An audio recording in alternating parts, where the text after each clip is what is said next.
ഇവിടെ കാത്തിരുന്ന KSRTC-കാരുടെ നെഞ്ചത്തടിച്ചുകൊണ്ടാണ് 5 ദിവസത്തെ ശമ്പളം വേണമെന്നൊരു ഉത്തരവ് വന്നത് അല്ലേ?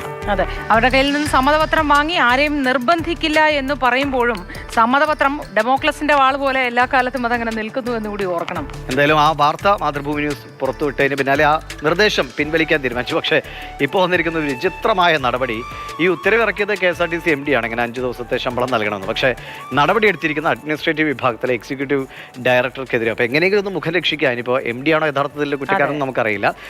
സ്റ്റെഫിനോട് വിവരങ്ങളുമായി. സ്റ്റെഫിൻ, ഇന്നെങ്കിലും ആ ഉത്സവത്തെങ്കിലും കിട്ടാനുള്ള എന്തെങ്കിലും വഴി ഒരുക്കുന്നുണ്ടോ മന്ത്രിയും അല്ലെങ്കിൽ KSRTC-യുടെ അധികൃതരൊക്കെ? ഇതിപ്പോൾ ഇങ്ങനെയൊക്കെയാണോ മുഖം രക്ഷിക്കേണ്ടത്? ഒന്നും ചെയ്യാത്ത ഒരാളാണോ ഇപ്പോൾ ബലിയാടായി മാറുന്നത്? ദിവിഷ്, ഏതായാലും ഉത്സവബത്തയുടെ കാര്യത്തിൽ ഒരു അന്തിമ തീരുമാനത്തിലേക്ക് ഇതുവരെ KSRTC-യോ അല്ലെങ്കിൽ ഗതാഗത വകുപ്പോ ഒന്നും തന്നെ എത്തിയിട്ടില്ല. ഏതായാലും ശമ്പളമില്ലാതെ നട്ടം തിരിഞ്ഞിരുന്ന അല്ലെങ്കിൽ കൃത്യസമയത്ത് ശമ്പളം ലഭിക്കാതെ ബുദ്ധിമുട്ടിലായിരുന്ന KSRTC ജീവനക്കാരുടെ 5 ദിവസത്തിൽ കുറയാത്ത ശമ്പളം വേണമെന്നുള്ളതായിരുന്നു MD-യുടെ ഉത്തരവിൽ പറഞ്ഞിരുന്നത്. അത് ദുരിതാശ്വാസ നിധിയിലേക്ക് കൈമാറുമെന്ന്. പക്ഷേ നിർബന്ധിതമല്ല എന്ന് പറയുമ്പോഴും അവിടെയും ഒരു പ്രശ്നമുണ്ട്, നേരത്തെ മൂർത്തി സൂചിപ്പിച്ചതുപോലെ.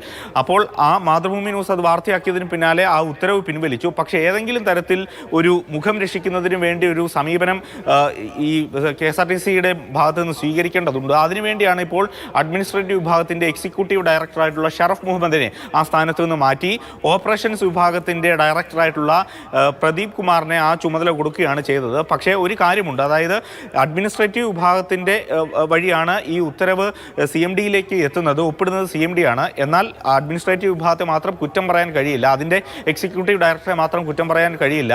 ഒപ്പം ഇത് CMD-യും അതോടൊപ്പം തന്നെ ഫിനാൻസ് വിഭാഗത്തിൻ്റെ എക്സിക്യൂട്ടീവ് ഡയറക്ടറും എല്ലാം ഇതിന് ഒരേപോലെ തന്നെ കുറ്റക്കാരാണ്. അതുകൊണ്ട് തന്നെ ഏത് തരത്തിലുള്ള നടപടി അവർക്കെതിരെ ഉണ്ടാകുമെന്ന കാര്യത്തിലൊക്കെ ഉറ്റുനോക്കുന്നുണ്ട്. പക്ഷേ ഇപ്പോൾ ഏതായാലും ഈ ഇദ്ദേഹത്തെ മാത്രം, അതായത് ഷറഫ് മുഹമ്മദിനെ മാത്രം ബലിയാടാക്കിക്കൊണ്ട് അല്ലെങ്കിൽ അദ്ദേഹത്തിൻ്റെ ചുമലിൽ ഈ ഒരു ഉത്തരവാദിത്വം വെച്ചുകൊണ്ട് തലയൂരാനുള്ള ശ്രമമാണ് KSRTC-യുടെ ഭാഗത്തു നിന്നും ഉണ്ടാകുന്നത്. ഇന്നലെ തന്നെ എന്തായാലും നല്ല തീരുമാനം. നമ്മൾ വാർത്ത നൽകിയതിന് പിന്നാലെ അത് പിൻവലിക്കാനുള്ള ഒരു നന്മയെങ്കിലും കാണിച്ചതിൽ ആശ്വാസം.